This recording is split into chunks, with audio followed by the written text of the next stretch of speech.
Shalom, kita belajar bersama lagi di dalam channel YouTube ini yang saya beri nama Yunani Koine.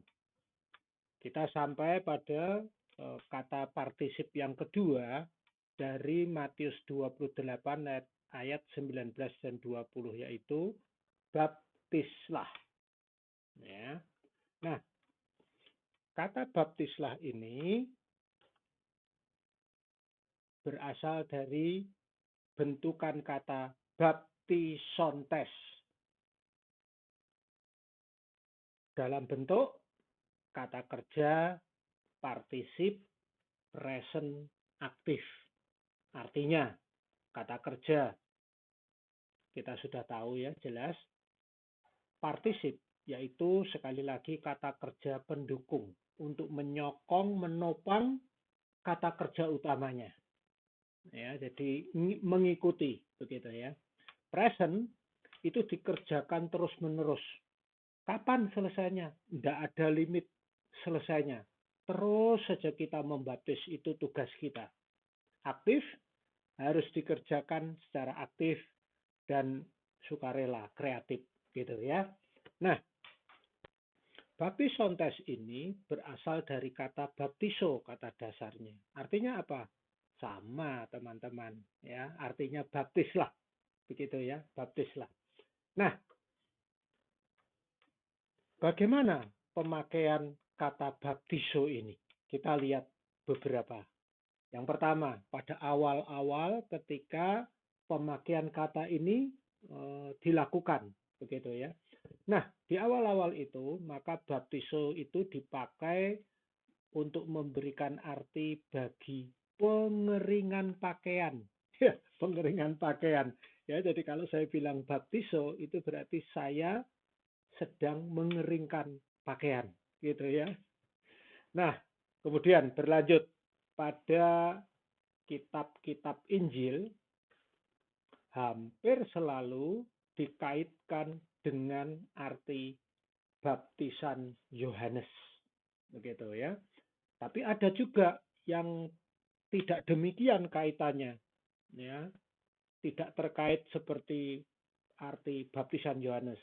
Misalnya, ya, misalnya Lukas 11 ayat 38. Saya baca ya. Lukas 11 ayat 38, ini kejadiannya Yesus diundang makan di rumah orang Farisi. Ya, 38. Orang Farisi itu melihat hal itu dan ia heran karena Yesus tidak mencuci tangannya sebelum makan. Ya. Nah, bentuk kata Yunaninya di sini adalah ebaptiste. Bentuk kata kerja auris indikatif aktif. Auris artinya dulu sudah pernah dikerjakan atau sudah pernah dilakukan. Indikatif itu kata berita. Jadi memberitahukan kepada kita memang demikianlah faktanya yang terjadi. Apa itu? Dulu sudah pernah dilakukan. Ya, aktif. Aktif ini Yesus secara aktif mencuci tangannya. Jadi bukan tangannya Yesus dicuci orang lain ya, bukan. Ya. Nah, kemudian ini merupakan satu pengertian bahwa mencuci itu dikenakan kata baptiso. Ya, kata dasarnya. Lanjut ya. Kemudian di dalam kitab-kitab kisah para rasul, mayoritas di dalam kitab para rasul dikaitkan sebagai baptisan Kristen. Hanya 3 kali tercatat diartikan baptisan Yohanes. Tetapi juga ada yang tidak terkait dengan arti seperti itu. Ya, misalnya Kisah Rasul 16 ayat 33. Kisah Rasul 16 ayat 33, ini kejadiannya di penjara Filipi. Demikian bunyinya. Pada jam itu juga, kepala penjara itu membawa mereka dan membasuh bilur mereka. Artinya bilurnya Paulus. begitu ya. Seketika itu juga ia dan keluarganya memberi diri dibaptis. Ya. Nah, di sini dipakai kata e-baptiste, sama dengan tadi. Mencuci tangan, e-baptiste, membaptis. Kepala penjara, e-baptiste juga. Ya. Nah, kalau seketika itu juga kita tahunya dari mana? Ada bentuk kata bahasa Yunani parachrema. Parachrema ini artinya seketika itu juga atau pada saat itu juga. Ya, jadi tidak pergi kemana-mana, ya pada saat itu juga. Nah, sekarang pertanyaannya, dibaptis di mana? Di penjara itu. Waktu itu, penjara itu lazimnya ada seperti kotakan gitu ya, kotakan dibatasin tembok pendek begitu, berisi air kurang lebih 20 cm, teman-teman. Untuk apa? Ini untuk para tahanan mandi dan segala keperluan yang berhubungan dengan air. Ya. Nah, berarti tidak ada tempat lain. Satu-satunya air yang ada hanyalah air setinggi 20 cm. Nah, ini dikenakan kata baptiso juga. Lanjut. Contoh terakhir ya. Contoh terakhir di dalam kitab, misalnya di dalam Kisah Rasul 2 ayat 41. Kisah Rasul 2 ayat 41 ini khotbah Petrus ya. Demikian bunyinya. Orang-orang yang menerima perkataannya itu memberi diri dibaptis. Dan pada hari itu jumlah mereka bertambah kira-kira 3.000 orang.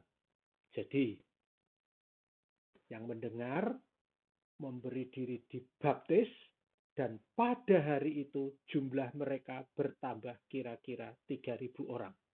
Banyak itu 3.000 orang. Dibaptis di mana? Ya, Yerusalem tidak ada sungai. Kalau membaptis di kolam pasti ada, tetapi kolamnya tidak luas tentunya.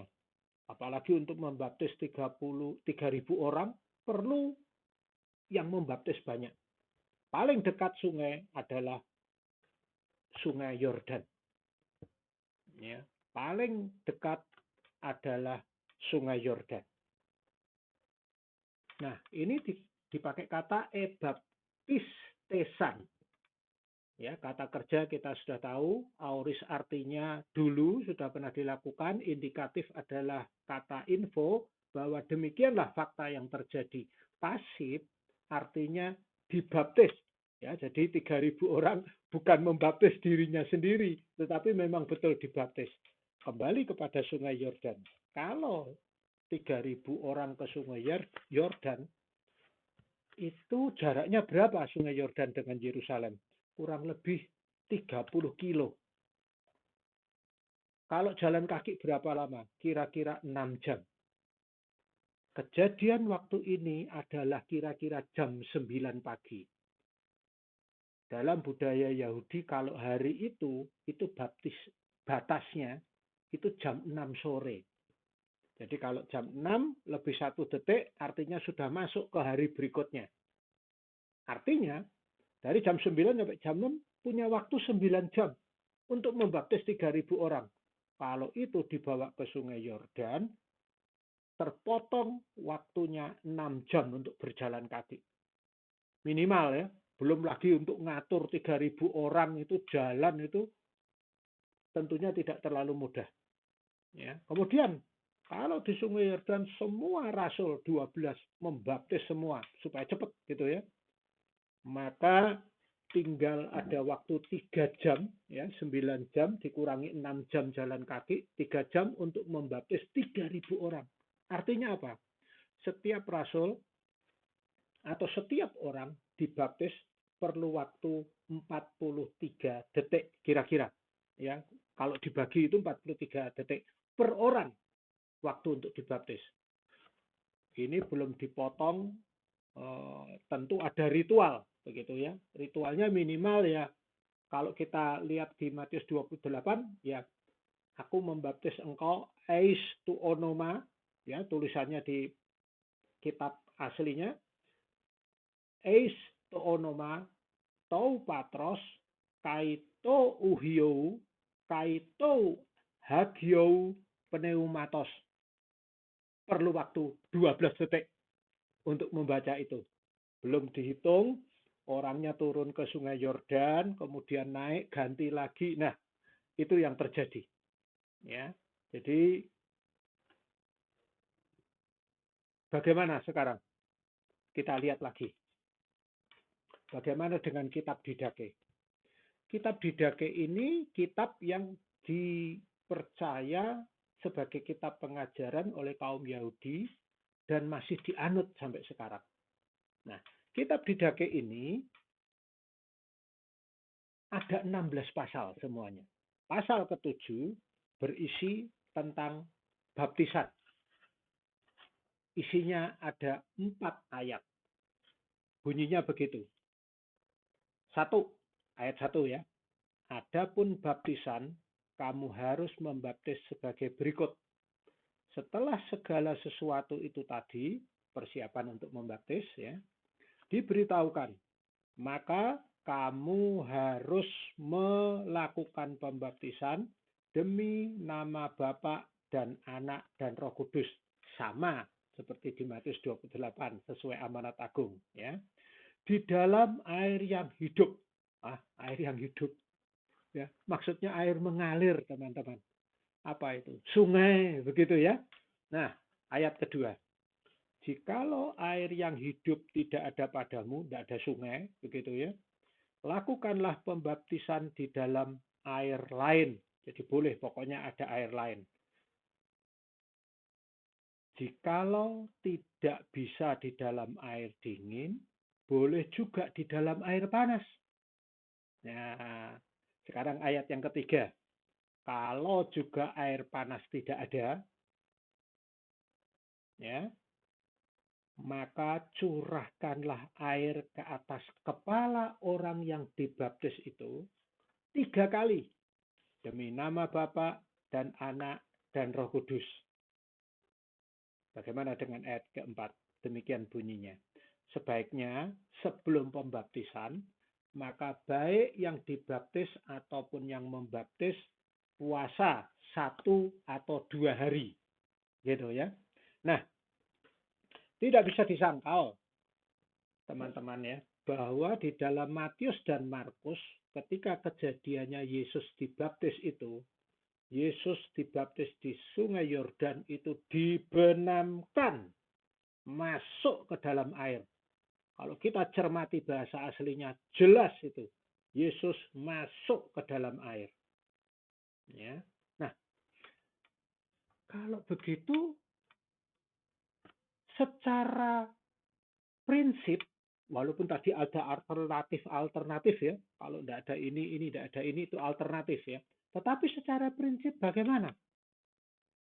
Yang dimaksudkan di dalam Matius 28, konsep baptisannya itu seperti apa? Nah, setelah dicermati, kita perlu mencocokkan kata demi kata untuk dalam pengertian kamus, ya, maka didapatkan arti sebagai berikut. Secara prinsip konsep baptisan di dalam Matius 28 ayat 19-20 amanat agung Tuhan Yesus. 1. Orang yang dibaptis itu teridentifikasi ke dalam nama itu. Taunya dari mana? Ya. Ini ada tulisan eis tu onoma. Onoma itu nama, to itu kata sandang. Kalau to onoma itu berarti dilihat dari bentukannya, maka akusatif bentuknya. Ya. To itu kata sandang tertentu. Ya, jadi yang itu begitu ya maksudnya. Nah, bagaimana dengan ais? Ketika ais ini digabungkan dengan bentuk akusatif, maka berarti sampai ke dalam. Nah, sama seperti Tuhan Yesus di dalam Matius dan Markus itu ya. Sampai ke dalam. Nah, tetapi ini dikatakan sampai ke dalam nama itu, bukan nama yang lain. Yang kedua, ternyata tidak harus dibaptis itu dibenamkan ke dalam air. Kenapa? Ya, karena di dalam Matius 28 amanat agung dikatakan eis tu onoma. Jadi masuk ke dalam nama itu. Artinya dibaptis sampai masuk ke dalam nama itu. Ya, ke dalam nama. Nah, di sini teman-teman tidak disebutkan ke dalam air amanat agung. Kalau disebutkan ke dalam air, maka kalimatnya berbeda menjadi eis tu onoma en hudati. Hudati ini air. Ya, en itu di dalam. Jadi di dalam air. Tapi kan tidak disebut itu. Disebutnya eis tu onoma. Atau tidak disebut en to Yordane. Artinya apa? Di dalam Yordan itu. Ya, enggak. Tetapi di sini disebutkan eis tu onoma. Kita perlu mencermati hari ini. Ya. Sekarang yang ketiga. Konsep baptisan yang ketiga. Dibaptis ke dalam 3 nama. Kita lihat di Matius 28. Kemudian tadi di kitab Didake juga 3 nama. Tetapi di ayat-ayat yang lain, di kitab yang lain, kita akan ketemu teman-teman.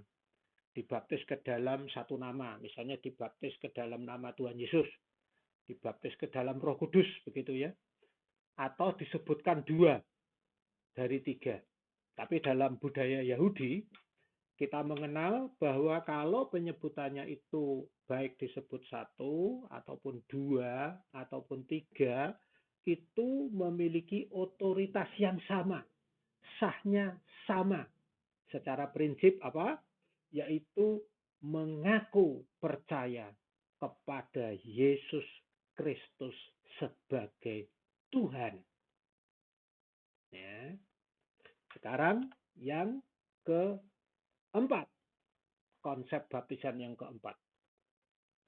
Baptis itu berarti terikat erat dengan pribadi yang kepadanya seseorang itu dibaptis.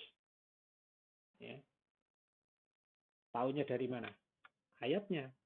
Eis tu onoma, tou patros, ya di layar kelihatan. Kai tou uhio, kai tou hagio pneumatos. Artinya apa? Patros itu bapak. Tou itu kata sandang tertentu. Jadi bapak itu. Ini tou itu kasusnya milik. Jadi kalau dibaptis ke dalam nama itu tuh miliknya bapak, begitu loh. Ya, bapak yang itu, bukan bapak yang lain. Dan tou uhio, uhio itu putra. Tou kembali lagi kata sandang, genetif juga milik. Kemudian yang ketiga, kai. Tou hagio pneumatos. Pneumatos itu roh, hagio itu asalnya daripada hagios, artinya kudus. Tou kata sandang. Jadi, kita lihat di dalam konsep yang keempat ini, maka dikatakan baptislah ke dalam nama itu. Nama itu tuh miliknya Bapak itu, miliknya Putra itu, dan miliknya Roh Kudus itu. Dan. Jadi satu. Ya. Jadi artinya ketika kita dibaptis, maka kita teridentifikasi ke dalam 3 nama itu. Nama itu. Ya. 3 itu terimbas semua. Makanya seorang ini menjadi terikat erat. Kenapa? Karena masuk ke dalam 3 nama itu tadi. Ya. Prinsip konsep yang kelima. Baptis merupakan lambang daripada pentahiran dari dosa, dari pencemaran fisik dan spiritual.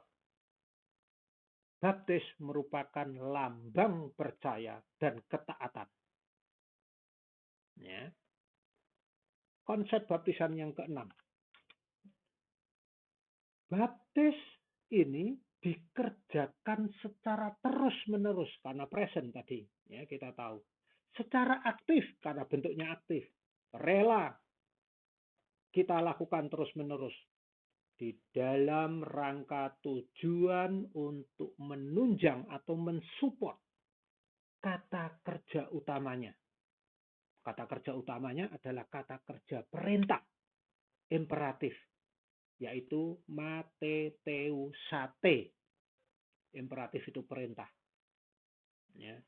Nah, dengan demikian, maka ketika kita pergi, maka kita pergi dalam rangka mendukung atau mensupport, jadikan murid. Ketika kita membaptis, maka membaptis itu mensupport, mendukung dalam rangka menjadikan murid. Nah, ternyata begitu artinya kita sekarang jadi lebih jelas ketika kita mencermati di dalam bahasa aslinya. Ya. Nah,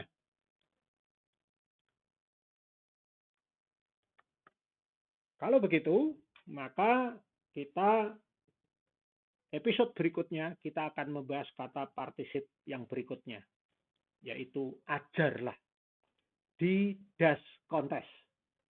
Ya. Tuhan memberkati kita semua. Sampai ketemu di episode berikutnya. Amin.